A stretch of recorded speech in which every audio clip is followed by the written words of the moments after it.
नमस्ते दोस्तों, TRS clips Hindi में आपका स्वागत है। सब्सक्राइब कीजिए, बेल आइकॉन दबाइए एंड एंजॉय द क्लिप। आपको कभी गोली लगी है? नहीं, गोली मेरे को नहीं लगी, बट एक इंसिडेंट था कि मेरा ट्रुप सीनियर जो था वो चल रहा था नंबर 1 पे, 2 पे मैं चल रहा था। एक लाइन में मतलब? या ओके। मतलब 1 2 3 4 5 जी। पूरा स्कार्ट मूव कर रहा था। तो क्या होता है कि आपसे मैं शेयर करता हूँ, एक छोटा सा इंसिडेंट है। वैली के अंदर हम मूव कर रहे थे, हमारा स्क्वाड मूव कर रहा था, पूरा कॉलम मूव कर रहा था। तो मूव करते करते करते करते हम जब निकले तो वहाँ पर मेरे को स्मेल आई, किस चीज़ का, कि मीट कोई फ्राई कर रहा है, मीट भून रहा है। तो उस स्मेल को मैंने उस अपने सीनियर को बताया कि सर स्मेल आ रही है, कुछ न कुछ ह्यूमन बॉडी का मूवमेंट है। हम अपने ऑपरेशन को डिटेक्ट कर रहे थे, 3 दिन हो चुका था। तो उसने बोला कि यार मेरे को तो नहीं आ रही है। मैं बोला नहीं सर मेरे को आ रही है। फिर बोला ठीक है, हॉल्ट, कॉलम पूरा हॉल्ट हो गया। पूरा कॉलम डाउन हो चुका था, हम लास्ट थे, हमारा जो स्क्वाड था हम लास्ट थे। फिर क्या हुआ, वहाँ पर हॉल्ट किया, हॉल्ट करके हमने, कमांडर ने पास किया आगे कि सर स्मेल आ रही है, चंद्रविजय बोल रहा है कि स्मेल आ रही है। तो मेरे से पूछा कि ठीक है बात कराओ, जो हमारा कमांडिंग ऑफिसर टीम लीडर था, बोला बात बात कराओ। हमने बात किया तो बोले कहाँ से आ रही है? मैं बोला सर करीब करीब 15-20 मीटर राइट फ्लैग से आ रही है, कुछ स्मेल की, कोई भून रहा है, कोई चीज़ फ्राई वगैरह कर रहा है। बोला यार पूरा जंगल हम 3 दिन से छान दिए, कुछ नहीं, अभी हम डिटेक्ट कर रहे हैं ऑपरेशन को, तो तू बोल रहा है कि स्मेल आ रही है। तो बोले ठीक है चेक करो। तो हम यंग होते थे, यंग थे, हम बोले ठीक है। टीम को वो जो स्क्वाड कमांडर था बोला ठीक है चेक करो। तो हमारा जो 5 का स्क्वाड था, हम ठीक जिधर से स्मेल आ रही थी वहीं से हम आगे को ट्रैक की पकड़ करके चल दिए, और जो मेन ट्रैक था, पूरी टीम थी, वो उसी ट्रैक पर बैठ गई। जैसे ही हम आगे बढ़े होंगे 15 से 20 मीटर, वो ठीक 30-40 मीटर पर उनका एक बहुत बड़ा हाइड आउट था। ये साउथ वैली का ये है इंसिडेंट। तो बहुत बड़ा हाइड आउट, करीब करीब 15-20 मिलिटेंट थे वहाँ पे। पूरा उनका तेला पतीला ये वो पूरा बहुत बड़ा हाइड आउट था। तो जैसे हम लोग 5 बंदे सिर्फ हम मूवमेंट करके 15-20 मीटर आगे गए, वैसे उनका ऊपर बैठा था स्नाइपर, सीधे मारा शॉट, एक ही शॉट में गिरा दिया हमारे नंबर 1 को, जो मेरे से आगे चल रहा था स्क्वाड कमांडर। एक शॉट में वो गिरा दिया। जैसे वो गिरा, गिरने के बाद अंधाधुंध फायर उधर से शुरू हो गया, पीका एमएमजी, मतलब जितने वेपन थे, ग्रेनेड वगैरह सब कुछ, और हम वहीं पे पिन डाउन हो गए। हमारे से हार्डली 15-20 मीटर रहे होंगे, हार्डली 15-20 मीटर पे होते। और हमारा जो मेन टीम थी वो ट्रैक के ऊपर थी, जिस ट्रैक से हम ऊपर मूव किए थे। और हमारा जो फर्स्ट बंदा था उसको गोली लगी, गिर गया और ब्लीडिंग हो रही है। और जैसे ही हम सोच रहे थे कि हम आगे जाएँ और उसको, बॉडी को खींच करके हम फर्स्ट एड करें, वैसे ही वो फायर झोंक रहे थे उसके ऊपर, मतलब बॉडी को हाथ नहीं लगाने दे रहे थे। फिर हमारी एक कोशिश थी कि उसको हम रिकवर करें और उसको फर्स्ट एड दें। मैंने एफएफडी निकाला, निकाल के फाड़ करके उसको खींचा कि उसको फर्स्ट एड दें। लेकिन जैसे ही हम खींच रहे हैं वैसे वो फायर कर रहे हैं। फिर मैं क्या किया, लास्ट में अपने बट, राइफ़ल के बट से उसके कॉलर में फँसा करके, बीपी जैकेट पहन रखा था, फँसाया और खींचा।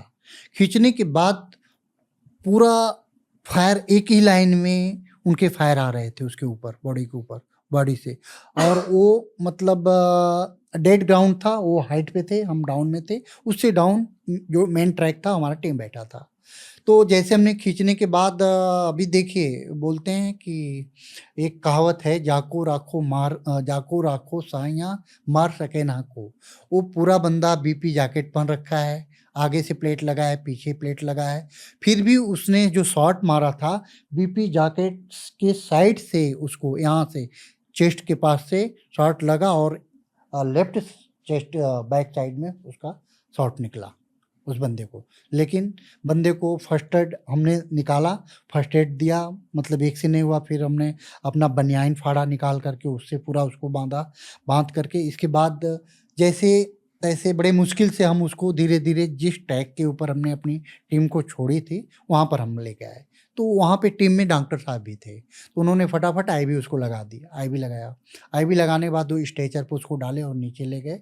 तो करीब-करीब 500 मीटर नीचे एक पोस्ट थी, वहाँ पर ले गए, उनका कैस्पर था और उस कैस्पर में डाल करके उनको हम ले गए फील्ड हॉस्पिटल होता है जो कि फील्ड के अंदर ही इस्टेब्लिश होता है, तो वहाँ पर ले गए। तो अभी देखिए कि ऊपर वाला बचाने वाला जो था, बचाने वाला बहुत बड़ा होता है, उसका ए पॉजिटिव, मैं गया था मेरा भी ए पॉजिटिव, और जो मेरे साथ एक बंदा था उसका भी ए पॉजिटिव, और ब्लड काफ़ी लॉस हो चुका था। हमारे को उम्मीद नहीं थी कि बचेगा।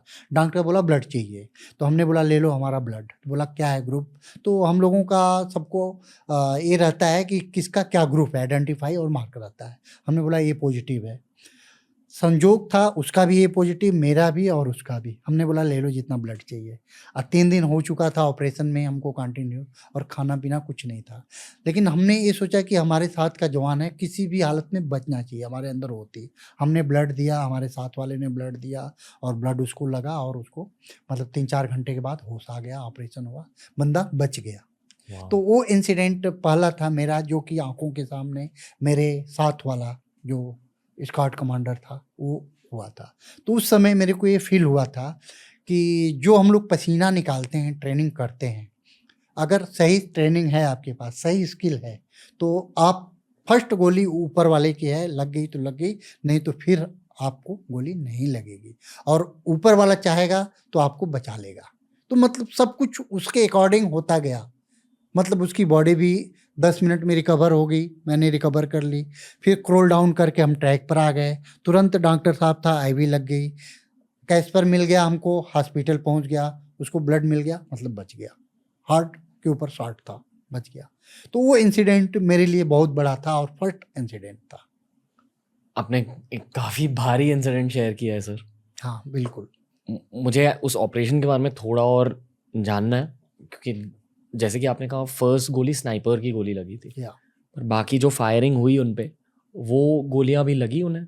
नहीं, उसका सबसे बड़ा वही मैं आपको जो कि बताया था कि ट्रेनिंग बहुत बड़ी चीज़ होती है। मतलब आपका एक जो आपका प्रोफ़ेशन है उसके अंदर, मतलब अगर आपके 100% स्किल है तो आप मतलब सब कुछ डन है। तो वही हुआ, उसमें इतना फायर आरपीजी से लेकर के पीका, मतलब तमाम हथियारों का, ये इवन मतलब ग्रेनेड लॉन्चर से भी उन्होंने ग्रेनेड भी डाला। लेकिन क्या था कि जैसे वो हाइट पे थे, तो वहाँ पे डेड ग्राउंड बन रहा था, तो पूरी उनकी जो फायर था, उनकी गोलियाँ थी, प्लंजिंग फायर ऊपर से जा रहा था हमारे, और हम डेड ग्राउंड में थे। अगर वही हम उनके पैरेलल होते तो फिर हम छलनी हो जाते, लेकिन हम ऐसे थे, वो हाइट पे थे, हम डाउन में थे। तो जैसे ही वो फायर कर रहे थे तो हम डेड ग्राउंड में क्रोल डाउन करके हम ऐसे स्लोप में हो गए। जी। तो उनकी पूरा हमारे सिर के ऊपर से गोलियां जा रही थी, इवन 15 से 20 मीटर थे। अगर वहाँ पे वो ग्रेनेड लॉन्च करते हमारे ऊपर, ग्रेनेड, तो हम इंजर्ड हो सकते थे। बट उन्होंने फायर दबा करके फायर, मतलब वो मेरी पूरी सर्विस में वैसा फायर फिर मैं कभी नहीं देखा। बहुत कम से कम 100+ ऑपरेशन कंडक्ट किए और फायर फाइट भी हुई, लेकिन वैसा फायर मैंने देखा ही नहीं, इतना फायर था। लेकिन सिर्फ एक ही राउंड लगा, इसके बाद हमारे को एक भी बंदे को खरोंच नहीं आया। पर कैसे? वही है कि हमारे अंदर ट्रेनिंग, वो स्किल था कि हम क्रोल डाउन किए, डेड ग्राउंड थे, हमारे को पता था, और हमने कम्युनिकेट करके हमारी जो टीम थी ट्रैक के ऊपर, उनको हमने कम्युनिकेशन किया कि आप फायर मत करना। अगर वो फायर करते तो बीच में हम थे, आगे से फायर एनिमी का आ रहा है तो हम ऑटोमेटिक मारे जाते। तो हमारा पीछे जो फायर डिसिप्लिन था बहुत अच्छा था। उस फोर का फायर डिसिप्लिन जो होता है A1 दर्जे का, कम से कम हजारों राउंड फायर उनका हुआ, लेकिन हमारा जो ट्रुप्स था एक राउंड भी फायर नहीं किया। और हमने अपना फायर किया, लेकिन वही है कि नाम मात्र के, मुश्किल से 2-4 ब्रस्ट हमने निकाले बस, और उनका पूरा हमारे सिर के ऊपर से फायर गया। कम से कम हजारों राउंड किए होंगे, लेकिन सिर से ऊपर गया। तो हमारी जो स्किल थी, हमारे जो बंदे थे इतने वेल स्किल होल्डर थे कि मतलब एक खरोंच तक नहीं आया। वही जो फर्स्ट राउंड था वही लगा। और वही होता है कि ऑपरेशन के अंदर फर्स्ट राउंड ही आपको हिट कर सकता है, इसके बाद अगर लगता है तो आपकी बेवकूफ़ी है। उस हाइडआउट का हुआ क्या सर? इसके बाद हम मतलब डी-इंडेक्ट कर गए ऑपरेशन। फिर बाद में दूसरी यूनिट ने ऑपरेशन को लॉन्च किया, उसमें भी वो कैजुअल्टी हुए थे। बट वही है कि वो फिर वहाँ से नारा लगा करके डी-इंडेक्ट कर गए थे, लेकिन हम लास्ट लाइट हो चुकी थी, फिर हम डाउन हो गए थे। इसके बाद 10-15 दिन के बाद दूसरी यूनिट ने उसको ऑपरेशन को कंडक्ट किया था। बाद में पता चला उसमें भी उनके बंदे 1-2 इंजर्ड हुए थे, आईडी वगैरह लगा करके उसको छोड़ा था उन्होंने। तो आईडी जो लगाया था तो उन्होंने आईडी में मतलब बंदों को काफ़ी इंजर्ड हुए थे बंदे। DRS क्लिप्स हिंदी के इस क्लिप देखने के लिए थैंक यू दोस्तों, लव टू यू ऑल। नीचे हमने लिंक किया है इस पूरे के पूरे पॉडकास्ट को, यानी पूरे एपिसोड को, उसके नीचे हमने लिंक किया एक ऐसी प्लेलिस्ट को जिसे देखकर आपको बहुत मजा आएगा।